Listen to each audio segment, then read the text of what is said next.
Hi everyone, অনু cooking আর্টে সকলকে স্বাগত জানিয়ে শুরু করছি আজকের পর্ব। আজকে আমি সবচেয়ে সহজ ও ভীষণ মজাদার ছোলা ভুনা রেসিপি শেয়ার করব।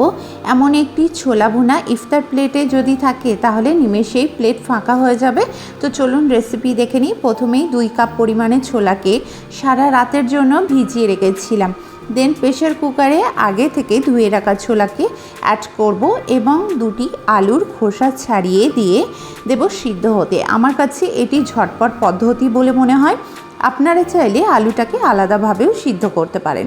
এইবারে জল দিয়ে দেব এবং লবণ দিয়ে হাই ফ্লেমে 4টি সিটি দিয়ে দেব।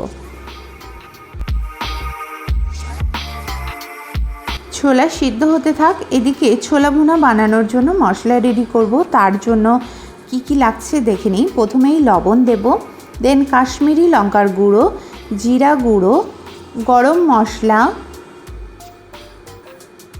চাট মশলা,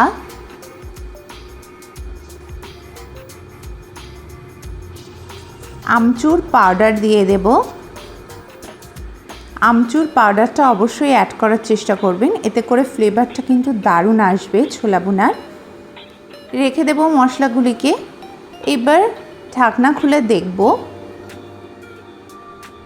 4টি সিটি দেওয়ার পর ছোলাটি দেখুন একদম পারফেক্ট সিদ্ধ হয়ে গেছে। হাতে প্রেস করে দেখাচ্ছি। দেন সিদ্ধ আলুগুলোকে একটু ছুরির মাধ্যমে কেটে টুকরো করে নেব।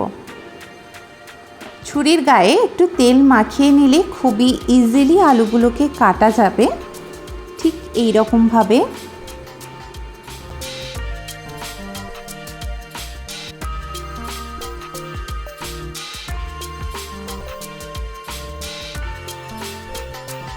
আলুগুলো এখানে কাটা হয়ে গেছে।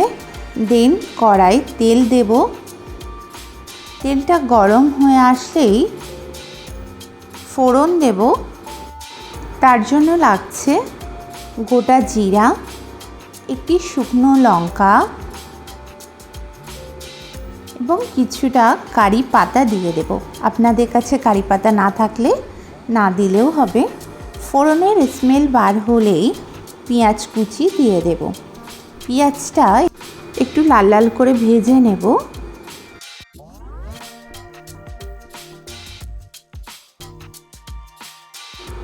পেঁয়াজটা এখানে ভাজা হয়ে গেছে। দেন আগে থেকে স্লাইস করে কেটে রাখা টমেটো দিয়ে দেব এবং লবণ দিয়ে একটু ভেজে নেব। লবণ দিয়ে ভেজে নিলে টমেটোটা খুব তাড়াতাড়ি সফট হয়ে যাবে। এইবার আগে থেকে যে সিদ্ধ আলুগুলোকে টুকরো করে কেটেছিলাম সেগুলোকে দিয়ে দেব এবং একটু ভেজে নেব। ভেজে নিয়ে রান্নাটা করলে অনেক মজা হবে খেতে। আলুগুলোকে এখানে ভাজা হয়ে গেছে। দেখুন আলুর কালারটা কেমন চেঞ্জ হয়ে গেছে। এইবার হাফ চামচ আদা রসুনের পেস্ট দিয়ে দেব এবং একটু ভালো করে ভেজে নেব যাতে করে আদা রসুনের কাঁচা গন্ধটা চলে যায়। দেন আগে থেকে যে মশলাগুলোকে রেডি করেছিলাম সেটিকে দিয়ে দেব এবং অল্প অল্প জল দিয়ে ভালো করে কষিয়ে নেব। যত সুন্দর হবে কষানোটা, ছোলা ভুনা খেতে কিন্তু অনেক বেশি মজাদার হবে। আমি এখানে 2 থেকে 3 বার বারে বারে অল্প অল্প জল দিয়ে কষিয়ে নিয়েছি। আপনাদের হাতে টাইম না থাকলে অ্যাভয়েড করতে পারেন। এইবার সিদ্ধ ছোলাগুলোকে দিয়ে দেব এবং ভালো করে কষিয়ে নেব। আবারও একটু জল দিয়ে ভালো করে ছোলাকে কষিয়ে নেব এবং অল্প পরিমাণে জল দিয়ে 5 মিনিটের মতো কুক করব লো ফ্লেমে। ফলে ছোলা ভুনাটা টেস্ট আরও বেড়ে যাবে। 5 মিনিট পরে ফিরে এসেছি বন্ধুরা।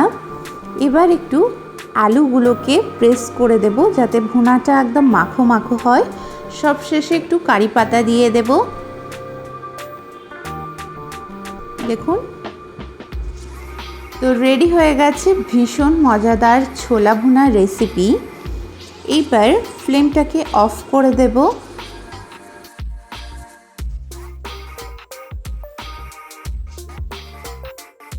এইবার একটি পাত্রে ছোলা ভুনা দিয়ে দেব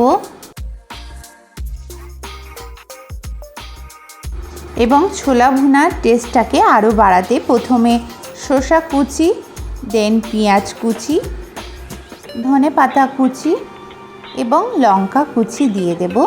লঙ্কাটা আপনারা আপনাদের পছন্দ অনুযায়ী অ্যাড করবেন, আপনারা কতটা ঝাল খেতে পছন্দ করেন সেই অনুপাতে, এবং ভালো করে মিক্স করে নেব ছোলা ভুনার সঙ্গে সমস্ত স্যালাডগুলোকে। আপনারা চাইলে স্যালাড ছাড়াও খেতে পারেন, বাট আমার কাছে মনে হয় এমন করে পরিবেশন করলে দেখতে যতটা সুন্দর লাগে খেতেও ভারী মজাদার হয়। তো আপনারা বাড়িতে অবশ্যই ট্রাই করবেন। ইফতারে ঝটপট ছোলা ভুনা রেসিপি বানানোর মন চাইলে এর থেকে বেস্ট ছোলা ভুনার রেসিপি হতেই পারে না।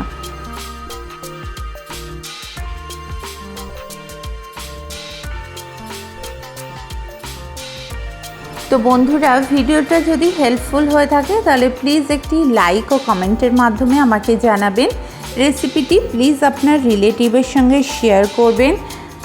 চ্যানেলে নতুন বন্ধু হয়ে থাকলে প্লিজ সাবস্ক্রাইব করে আমার পাশে থাকবেন। সবার আগে নোটিফিকেশন পেতে পাশে থাকা বেল আইকন অবশ্যই প্রেস করে রাখবেন। সকলে সুস্থ থাকবেন, ভালো থাকবেন। ধন্যবাদ।